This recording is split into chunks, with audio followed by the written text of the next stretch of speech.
Halo semuanya. Di sini saya akan menjelaskan sedikit mengenai manajemen perubahan. Dan yang akan kita bahas sekarang yaitu strategi efektivitas perubahan. Perkenalkan saya Syaira Afifah dengan NIM 22308 11092. Definisi, menurut Robbins dan Judge 2017, efektivitas perubahan organisasi adalah derajat di mana suatu organisasi berhasil melaksanakan inisiatif perubahan yang meningkatkan kinerja dan memenuhi tujuan yang diinginkan.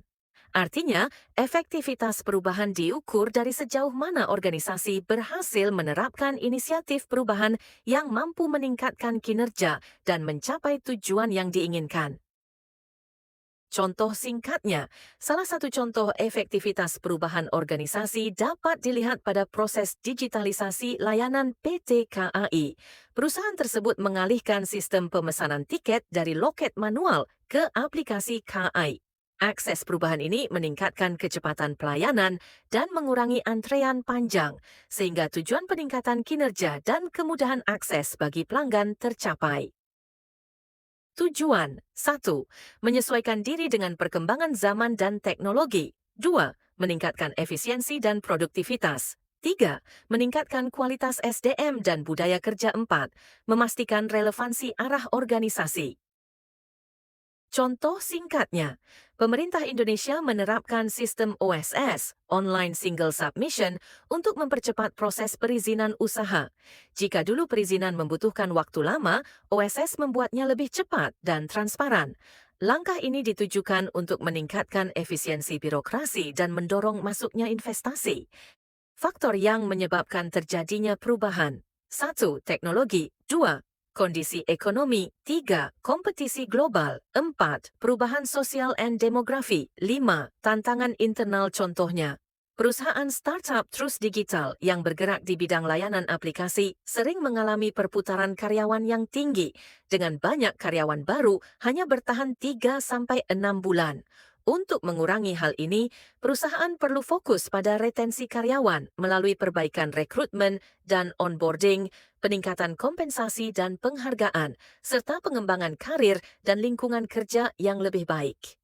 Strategi efektivitas perubahan melibatkan beberapa langkah kunci. 1. Tujuan yang jelas, maksudnya tujuan perubahan dengan spesifik dan dapat diukur. Kedua, komunikasi efektif. Beritahu semua pihak terkait tentang perubahan dan manfaatnya.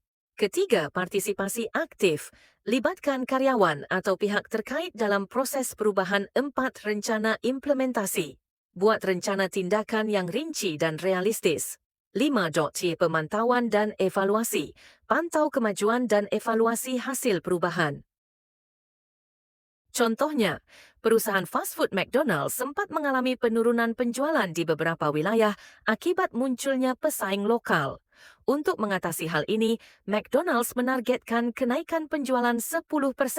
Dalam setahun analisis, menunjukkan harga menu mereka lebih tinggi dibanding pesaing. Solusinya, McDonald's meluncurkan paket hemat dengan harga lebih terjangkau dan promosi melalui media sosial. Hasilnya, penjualan meningkat dan minat konsumen kembali tinggi. Dampak. Jika strategi perubahan gagal diterapkan dengan baik, tujuan organisasi bisa tidak tercapai, menimbulkan pemborosan sumber daya, dan menurunkan motivasi karyawan. Selain itu, stabilitas organisasi bisa terganggu karena strategi baru belum siap dijalankan. Oleh karena itu, evaluasi perlu dilakukan untuk menemukan penyebab kegagalan dan menyesuaikan strategi agar lebih efektif. Kesimpulan, efektivitas perubahan menunjukkan seberapa baik suatu perubahan mampu meningkatkan kinerja dan mencapai tujuan perusahaan. Untuk itu, dibutuhkan tujuan jelas, komunikasi efektif, partisipasi seluruh pihak, serta perencanaan dan evaluasi yang baik. Perubahan yang terencana membantu perusahaan beradaptasi, meningkatkan efisiensi, dan menjaga produktivitas. Sementara tanpa strategi yang tepat, perubahan bisa menimbulkan kebingungan, menurunkan motivasi, dan menghambat pencapaian tujuan. Oke, mungkin segitu saja untuk kali ini. Terima kasih sudah menonton. Bye semua.